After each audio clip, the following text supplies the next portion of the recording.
अरे नाराज मत हो, जर्मनी की ये खातून आपको मुंह नहीं चढ़ा रही। ये तो अपने चेहरे से झुर्रियाँ मिटाने के लिए एक्सरसाइज कर रही हैं।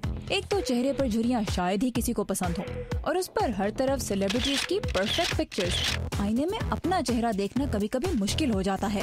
I was getting lines across my forehead and I thought it would help stall the look of being near my age. और अपनी उम्र से कम लगने के लिए कैथरीन भी लाखों लोगों की तरह लगवा रही हैं बोटॉक्स के इंजेक्शंस। ये टीके करते क्या है? ये आपके चेहरे के मसल्स और दिमाग के दरमियान राबता कुछ अरसे के लिए खत्म कर देते हैं। इससे मसल्स हो जाते हैं पैरालाइज, और जब ये हिलेंगे नहीं तो झुर्रियाँ कैसे पैदा होंगी? तो क्या चेहरे के मसल्स को हिलने से रोकना मेडिकल साइंस की नजर में अच्छा आइडिया है? I would probably answer the opposite question. Is it a bad idea? And that I can definitely answer.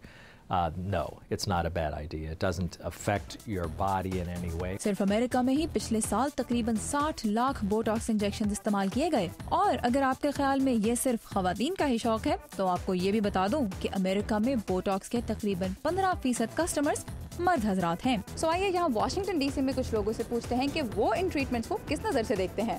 I think Botox is unnecessary. I mean, I might be speaking too soon.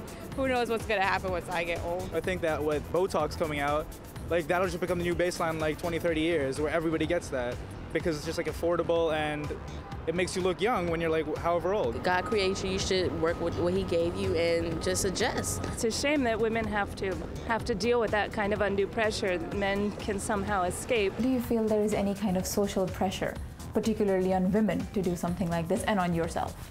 I don't feel a social pressure for that. It's just something that I have decided that I want to do for myself as I'm getting deeper into middle age. Catherine चाहे माशरे के दबाव में आकर Botox नहीं करवा रही, लेकिन दूसरों की तारीफी निगाहें इन्हें इस रास्ते पर चलने को कुछ हद तक आमादा जरूर कर रही हैं, और वो सिर्फ यहीं रुकने वाली नहीं।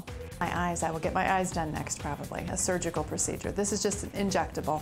वक्त की सुइयां रोकने की ख्वाहिश में आज करोड़ों लोग बोटॉक्स की सुइयां खुशी खुशी बर्दाश्त कर रहे हैं, लेकिन इस ऑप्शन की मकबूलियत का मतलब कहीं ये तो नहीं कि अपना असली चेहरा लोगों को दिखाने की ऑप्शन अब आहिस्ता आहिस्ता खत्म होती जा रही है। That's it.